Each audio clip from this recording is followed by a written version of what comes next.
ਸਤਿ ਸ਼੍ਰੀ ਅਕਾਲ, ਸਵਾਗਤ है सारे दर्शकों का। पंजाब इस वेले वेख रहे हो तुसीं ते मैं हाँ गगनदीप सिंह लैके हाजिर हाँ पंजाब इस वेले दी विच पंजाब दीयां ताज़ा खबरां। सब तो पहला सीधा रुख करांगे कल दा किसानां दे बंद दे सत्ते दे वाल। जी हाँ, 26 मार्च है, कल किसानां दे वल्लों पूरे मुल्क दे विच बंद दा सत्ता दिता गया है। सवेरे 6 बजे तो शाम 6 बजे तक दा यह बंद रहेगा। तो दस दईए कि खास तौर के उत्ते किसानां ने ऐलान किया कि शहरों दे विच दुध अते सब्जियां दी हर तरह की सप्लाई के उत्ते अज रात तो ही रोक ला दी जाएगी। शहरों के विच दुध अते फल सब्जियां नहीं पहुँचणगियां। इस नूं लैके साफ कर दिता गया। किसान जथेबंदियां दे वल्लों किसान आगू रुलदू सिंह मानसा दे वल्लों भी प्रैस कॉन्फ्रेंस चंडीगढ़ दे विच कीती गई है। उन्होंने इस पूरे बंद नूं लैके खास तौर के उत्ते चर्चा की है तो उन्होंने इस दरम्यान दस्सिया है कि आखिरकार आने वाले दिनों के विच किस तरह का रुख किसान जथेबंदियां अपना सकदियां ने ते पंजाब सरकार नूं लैके किस तरह का रुख है किसानों का, वो भी उन्होंने साफ किया। मैं समझेगा थोड़ा सवाल, कोई गल नहीं बोलो। असी कोई नंबर नहीं देवांगे उन्होंने ला के, ठीक है ना गल। कोई नहीं कणक नहीं मना, फिर मैंने टकायत वाली गल कहनी पऊ। जो सारे कणक किसानों की ना खरीदी थे पई हुई, फिर कहता कि दिल्ली ट्रालियां भर लियो, फिर उत्थे ले जाएंगे। होर की है फिर, होर तो राह ही नहीं ना रहा साडे कोले। कणक साडी खरीदी नहीं, उन्हें जवाब दिता। ये की असी माड़ा की करता। जिहड़ी इंदिरा गांधी अपना लाल बहादुर शास्त्री जिहड़े ने कहा एक दिन वर्त रखो, बरतना है, फिर नारा लाया नौजवान किसान, जे कह दिए नौजवान किसान का नारा लाया। जे असीं निर्भरता करता हरियाणे ने, तो असीं माड़ा की करता मैनूं तो दस दो। ठेडे मारते हैं साडे नाज नूं। इन्हां नूं भुलेखा 1 अरब 30 करोड़ की आबादी आ। मेरा ख्याल है खेती का तजर्बा तो नहीं है कैप्टन नूं, कि उन्होंने 7 पीढ़ियों तो राज करा, राज करने का तजर्बा हो सकता। मतलब खेती का मैं तो नहीं मानता भी खेती का तजर्बा होगा। फिर आप पुछ लें जाके भी बाजरे का बीज कितना पैंदा, सरों का कितना पैंदा, कणक का कितना पैंदा। तो मैं ना जाऊँ, तुसीं सवाल कर दिओ भी मतलब दस दिओ जी माड़ा जा भी कितना पैंदा। मेरे हिसाब सदा का तजर्बा बंदे नूं हुंदा, कोई पीढ़ी हर पीढ़ी किसान का पुत्त किसान, ये तजर्बे तो होंदे नेगे। ये मैं नहीं कहता जे उन्हें इन्नी गल कहती भी मेरे को तजर्बा गा भी खेती करन दा। मैं हल्के हो लिया 2 बल्द ने, मैंने 45 पा के दिखा दो। हाँ, नाले जिस दौरान राज भी करते रहे ने किसान तो मरदा ही रहा उस दौरान। देखो अज तक असी विचोला कोई सियासी नहीं पैण दिता, कोई साध नहीं पैण दिता। मैं तुहानूं कहता दिता शाम तो फेर ही पऊ ना, जे सगन सिरे चढ़ूगा, ब्याह सिरे चढ़ूगा। वो कहता मैं रिश्ता करना नहीं, दूजा कहता मैं रिश्ता लेना नहीं। मल्लो मली किवें शाम पे जुग भी जुग लेंदे, असीं पिछे हटना नहीं। मेरी गल सुनो ना, सरकार पिछे हटदी है, विचोला उत्थे की कर लूगा? विचोला कुछ नहीं। उधर किसान आगू सरवण सिंह पंदेर के वलों भी अमृतसर के इलाके दे विच बंद दे सद्दे नूं पूरी तरह दे नाल सफल बनाउण दे लई सारियां तैयारियां मुकम्मल कर लिया गईयां ने। अमृतसर दे विच किस तरह का बंद रहने वाला ते कित्थों कित्थों तक जिहड़े धरने वेखण नूं मिल सकते ने, साफ कीता है सरवण सिंह पंदेर होणां ने। आओ सुणदे हां। साडा ना कल दा भारत बंद आ, उहनूं सफलतान करन वास्ते 3-4 गड्डियां साडियां लगियां होईयां ने। असीं सूरे शहर दे विच राउंड करके लोकां नूं अवेयर करांगे भी ओह कल भारत बंद नूं पूरी तरह सफल कर। हाँ, तो ये जिहड़ा अज तुसीं मार्च कर रहे हो कित्थों तक रहेगा? मेरे ख्याल अड्ड बाजार आपां सारे नूं वंड के दांगे। हाल गेट तो असीं खड़े हाँ ते आपां एक गड्डी नूं जिहड़ा वा 3-4 जिद्दां छाटा रोड आ, अपना कचहरी वाली रोड आ, ये तो गा मजीठा रोड आ, संगतपुरा रोड आ, ये तो गा मेन रोड आ 100 फुट्टी रोड आ, ये तो गा बटाले नूं जांदी रोड आ, बाबा 900 नूं जां झबाल नूं, सारियां रोडां वाले पासे बाजारां ते सारे नूं कवर करन वास्ते बोल के जावांगे। सब ਇਹਦੇ ਵਿੱਚ ਪਿੰਡਾਂ 'ਚ ਵੀ ਬੰਦ ਕੀਤਾ ਜਾਏਗਾ ਜਾਂ ਇਕੱਲੇ ਸ਼ਹਿਰੀ ਬੰਦ ਕੀਤੇ ਜਾਣਗੇ? नहीं बिल्कुल, असीं पिंडां 'च भी कहा दुकानदारां नूं अर्ली मॉर्निंग सौदा दे दो। पिंडां 'च भी दुकानदारी पूरी तरह बंद रहूगी, पूरी दा साथ मिलूगा। पर इदां ਦੇ ਤੁਸੀਂ ਪਹਿਲਾਂ ਵੀ बहुत ਸਾਰੀਆਂ हड़तालां कर चुके हो, बंद कर चुके हो, पर केंद्र सरकार अपना फैसला नहीं बदल रही। देखो बदलना ना बदलना उन्होंने मर्जी आ। लोकतंत्र में अपने प्रोग्राम करना, ये बंद का सद्दा देना, लोगों को नाल लैके बड़े तो बड़े इकट्ठ करने साडा वा। और लोगों तो वड्डी सरकार नहीं है। एक दिन लोग उन्हां कोले खेती के कानून रद्द करवाउणगे। कल जी 6 तो 6 तक जी बंद आ। रेल सेवावां ते जिहड़ियां वा सड़की आवाजाही पूर्ण रूप दे विच जिहड़ी बंद होगी। मैडिकल सेवा किसी तरह की छूट दी गई है जी? बिल्कुल, जिहड़ियां एमरजेंसी सेवावां वा उन्हां नूं छूट दी गई, बाकी जिहड़ा वा सारा कुछ जिहड़ा वा वो बंद किया जाएगा। उधर पंजाबी एकता पार्टी के प्रधान सुखपाल सिंह खैरा दे घर बीते दिनी हुई ईडी की रेड तो बाद ईडी के वलों 3 करोड़ के करीब के लगभग की राशि नूं लैके ਜਿਹੜੀ ਚਿੰਤਾ ਜਤਾਈ ਗਈ ਹੈ ਤੇ ਇਸ ਰਾਸ਼ੀ ਨੂੰ ਨਜਾਇਜ਼ ਦੱਸਿਆ ਗਿਆ। ਇਸ ਤੋਂ ਬਾਅਦ ਸੁਖਪਾਲ ਸਿੰਘ ਖਹਿਰਾ ਦੇ ਵੱਲੋਂ ਪ੍ਰੈਸ ਕਾਨਫਰੰਸ करके ਕੱਲਾ ਕੱਲਾ सबूत मीडिया के सामने रखा गया। ਅੱਜ ਸਾਡੇ ਤੇ ਇਲਜ਼ਾਮ ਲਾਇਆ ਜੀ ਇਹਨਾਂ ਨੇ, और एक गल सुन लो, जी इल्जाम तराशी की है, एक पिछले 2-3 महीनों के बारे नहीं गल कर रहे हो। 12 साल का टाइम चुक लिया, 12 साल के मेरे सारे अकाउंट्स की डिटेल्स लैके तो साढ़े ते इल्जाम लाता कि जी इन्हों के कोल 3,85,00,000 अनअकाउंटेड इनकम इन खैरास accounts. Look at the drama. और ये 3,85,00,000 जो जिक्र कर रहे हैं भुल गए कि एग्रीकल्चरिस्ट भी नहीं, इन्होंने एग्रीकल्चर ਜਿਹੜੇ ਲਿਮਿਟਸ ਬਣਾਈਆਂ ਨੇ, ਬੈਂਕਾਂ ਤੋਂ ਕਰਜ਼ਾ ਚੱਕਿਆ, ਲਗਭਗ 3 ਕਰੋੜ ਦੇ ਕਰੀਬ ਮੇਰਾ ਲੋਨ ਹੈ, ਉਸ ਲੋਨ ਨੂੰ ਵੀ ਅਨਅਕਾਊਂਟਡ ਇਨਕਮ ਦੇ ਵਿੱਚ ਪਾਤਾ ਤੇ ਉਹਨੂੰ ਲਗਭਗ 4 ਕਰੋੜ ਰੁਪਇਆ ਬਣਾਈ ਜਾਂਦੇ। 3 ਕਰੋੜ ਰੁਪਏ ਦਾ ਕਰਜ਼ਾ, ਉਸ ਨੂੰ ਵੀ ਇਹਦੇ ਵਿੱਚ ਗਿਣ ਕੇ ਆਮਦਨ ਸ਼ੋ ਕਰਕੇ ਮੇਰੇ ਅਕਾਊਂਟ ਦੇ ਵਿੱਚ ਉਹਨੂੰ 3 ਕਰੋੜ 85 ਲੱਖ ਰੁਪਏ ਦੀ ਅਨਅਕਾਊਂਟਡ। ਦੂਜਾ ਇਲਜ਼ਾਮ ਮੇਰੇ ਤੇ ਲਾਇਆ ਉਹਨਾਂ ਨੇ, ਮੈਂ ਤੁਹਾਨੂੰ ਸਾਰਾ ਦੱਸਦਾ। दूसरा इल्जाम लाते हैं जी कि इन्होंने 84 लाख रुपया कैश ट्रांसफर किया 12 साल। जो 84 को 12 ना तकसीम करिए तो 7 लाख रुपया कहते हैं कि हर साल अपने अकाउंट्स में कैश जमा किया। भुल गए कि मेरे को मेरी जमीन की लगभग 25 लाख रुपया सालाना जमीन तो आमदन है। मैं अपने घर के खर्चे कटने तो बाद जे एक साल में उस 25 लाख रुपए ਵਿੱਚੋਂ 7 ਲੱਖ ਰੁਪਏ ਜਮ੍ਹਾਂ ਕਰਾਤਾ, ਮੈਂ ਕਿਹੜੀ ਮਨੀ ਲਾਂਡਰਿੰਗ ਕਰਤੀ ਸੀ, ਮੈਂ ਕੀ ਗੁਨਾਹ ਕਰ ਦਿੱਤਾ। ਤੇ ਉਧਰ ਸੁਖਪਾਲ ਸਿੰਘ ਖਹਿਰਾ ਦੇ ਵੱਲੋਂ ਕਾਂਗਰਸ ਦੇ ਵਿੱਚ ਸ਼ਾਮਲ ਹੋਣ ਦੀਆਂ ਚਰਚਾਵਾਂ ਦੇ ਉੱਤੇ ਵੀ ਵਿਸ਼ੇਸ਼ ਤਰੀਕੇ ਦੇ ਨਾਲ ਗੱਲਬਾਤ ਕੀਤੀ ਗਈ ਹੈ। ਉਹਨਾਂ ਨੇ ਇਸ ਦਰਮਿਆਨ ਕਿਹਾ ਕਿ ਕਿਸਾਨੀ ਅੰਦੋਲਨ ਅਤੇ ਇਸ ਈਡੀ ਦੇ ਮਸਲੇ ਤੋਂ ਬਾਅਦ ਮੈਂ ਸੋਚਾਂਗਾ ਕਿ ਪੰਜਾਬ ਦੀ ਸਿਆਸਤ ਦੇ ਵਿੱਚ ਅਸੀਂ ਕਿੱਧਰ ਨੂੰ ਜਾਣਾ ਹੈ। ਇਦਾਂ ਦੀ ਖਬਰਾਂ ਤਾਂ ਪਿਛਲੇ 3 ਸਾਲ ਤੋਂ ਲੱਗੀ ਜਾਂਦੀਆਂ, ਇਟਸ ਆਲ ਮੀਡੀਆ ਸਪੈਕੂਲੇਸ਼ਨ। ਕੋਈ ਪਲਾਨ ਨਹੀਂ, ਫਿਰ ਤੁਹਾਡਾ ਅਗਲਾ ਪਲਾਨ ਕੀ ਹੋਇਆ ਕਿਉਂਕਿ ਚੋਣਾਂ ਦਾ ਸਾਲ ਹੈ। ਪਹਿਲਾਂ ਮੈਂ ਈਡੀ ਸੰਭਾਲ ਲਵਾਂ, ਫਿਰ ਕਿਸਾਨ ਅੰਦੋਲਨ ਨੂੰ ਥੋੜਾ ਜਿਹਾ ਦੇਖ ਲਵਾਂ ਤੇ ਫਿਰ ਤੁਹਾਨੂੰ ਦੱਸਾਂਗੇ।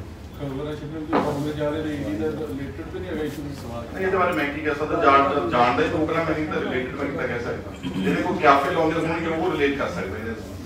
ਕਾਂਗਰਸ ਨੇ ਸਾਡੇ ਵੱਲ ਨਹੀਂ ਤਾਂ ਵੈਸੇ ਅਪਰੋਚ ਕੀਤੀ ਕਾਂਗਰਸ ਨੇ ਕੀਤੀ ਨਹੀਂ, ਤੁਹਾਡੀ ਕੋਈ ਗੱਲਬਾਤ ਹੋਈ ਨਹੀਂ, ਨਥਿੰਗ।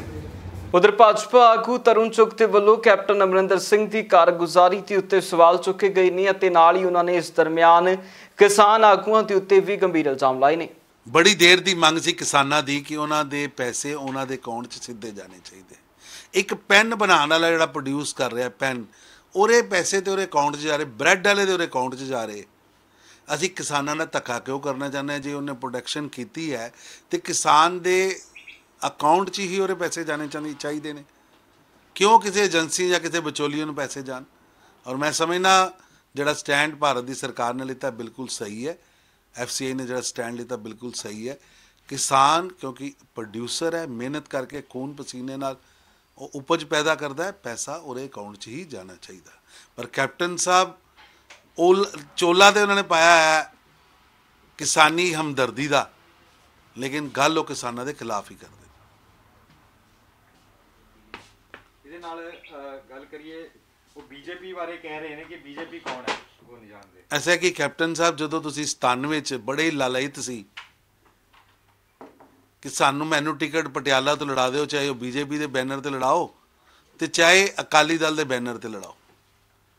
ਤੁਹਾਨੂੰ ਸੀਟ ਨਹੀਂ ਮਿਲੀ, ਤੁਸੀਂ ਅਕਾਲੀ ਦਲ ਛੱਡਤਾ, ਗੱਠਜੋੜ ਛੱਡਤਾ। ਐਸੀ ਚਾਹੇ ਨਾ ਕਿ ਉਹ ਬੀਜੇਪੀ ਕੌਣ ਹੈ, ਉਹੀ ਹੈ ਜਿਹਦੇ ਤੋਂ ਤੁਸੀਂ 97 'ਚ ਟਿਕਟ ਮੰਗਦੇ ਸੀ।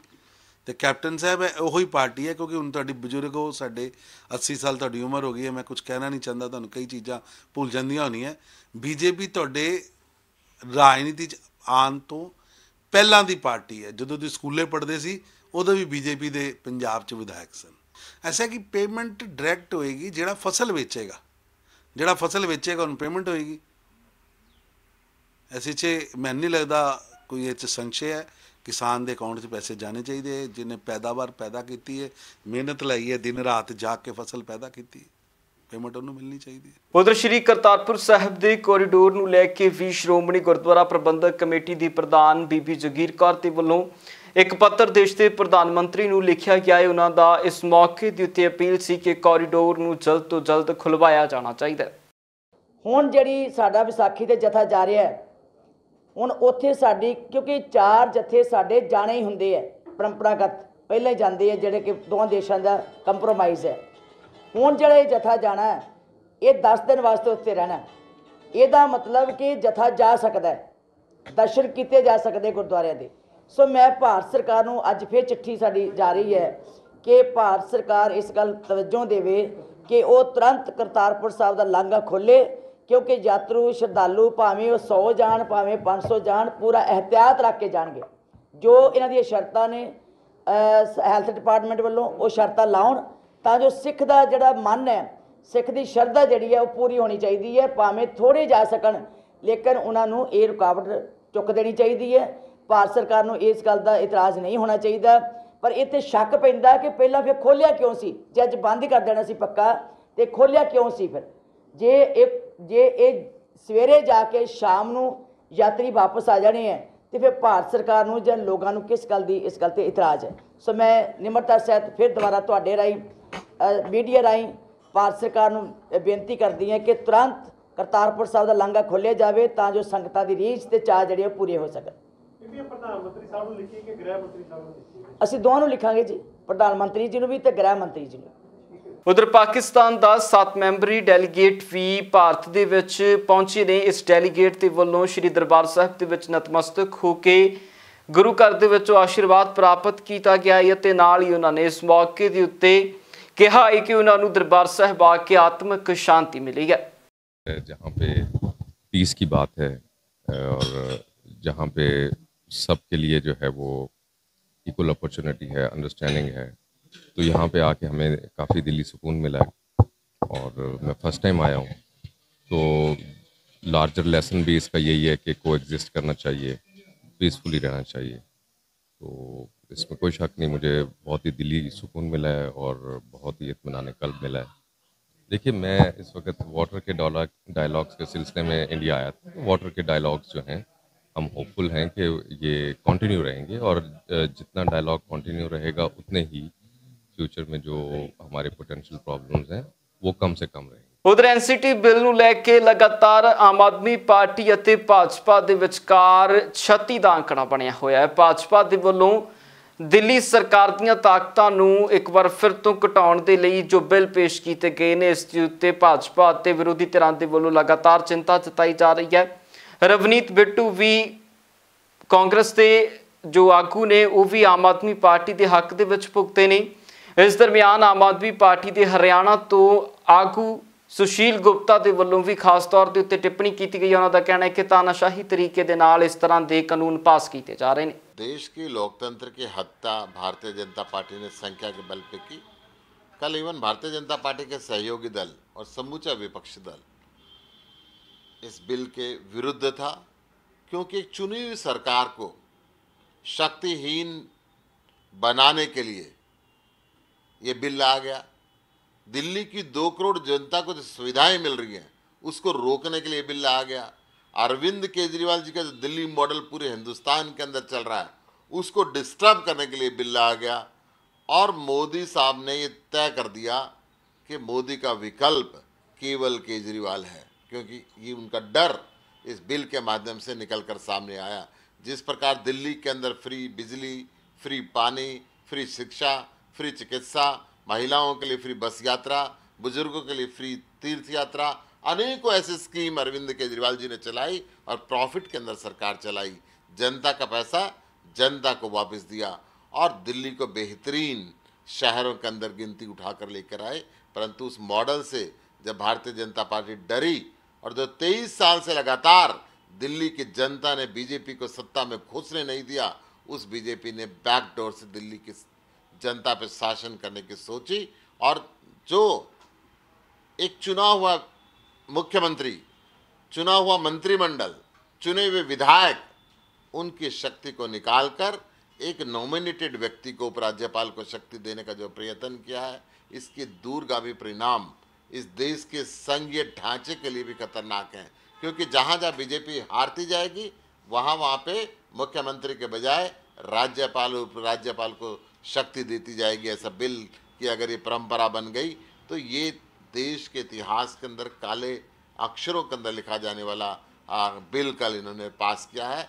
मैं समझता हूँ कि इसकी संवैधानिक ज़्यादा लंबी देर पे नहीं चुक पाएगी, कहीं ना कहीं इसको बदलना पड़ेगा। परंतु अरविंद केजरीवाल जी हैं जो हर मुसीबत में से रास्ता निकालते हैं। जिस प्रकार दिल्ली की जनता के लिए सुविधाएं पहले देते रहे, वो लगातार जारी रखेंगे और इस संघर्ष को भी जारी रखेंगे। उधर हरियाणा के मुख्य मंत्री मनोहर लाल खट्टर भाजपा के कौमी प्रधान JP नड्डा के नाल मुलाकात करने के लिए पहुंचे ने, जिस दरमियान उन्हों का कहना सी कि असी ਵੱਖ-ਵੱਖ मसलियां के उत्ते चर्चावां कीतियां ने ते खास तौर ते उत्ते प्रदेश के विच किस तरह भाजपा नूं होर मजबूत करना है ते आने वाले दिनों के विकास कार्य किस तरह चलने हैं, इसके उत्ते गलबात हुई है। हमारा अभी इस बार का जो बजट सेशन है बहुत ही बहुत अच्छे प्रकार से वो संपन्न हुआ है। चाहे गवर्नर एड्रेस की बात थी, वो भी 2 दिन उस पर चर्चा चली। इसके बाद नो कॉन्फिडेंस मोशन वो कांग्रेस के एक मित्र लेकर के आए थे। हमने उन सारी उनकी शंकाओं को भी दूर किया, उनकी हर बात का जवाब दिया और बहुत ही एक अच्छे प्रकार से उसको संपन्न किया। और वो जो उनका अविश्वास प्रस्ताव था वो 55-32 से गिर गया। और उसके बाद फिर बजट का सेशन चला। बजट में भी हमने पूरा बजट जो पढ़ा उसके ऊपर भी चर्चा हुई और बजट भी तीसरे दिन पास हुआ और पूरा एक बहुत अच्छे सफलतापूर्वक अधिवेशन से हम लोग वहाँ से निकले थे। इसके बाद मुझे राष्ट्रीय अध्यक्ष जी से आज मिलना था, क्योंकि पूरा पिछले लगभग 1 महीने से मिलना नहीं हुआ था। पूरी जो हमारी बजट की जो कार्रवाई है वो उनको बताई है।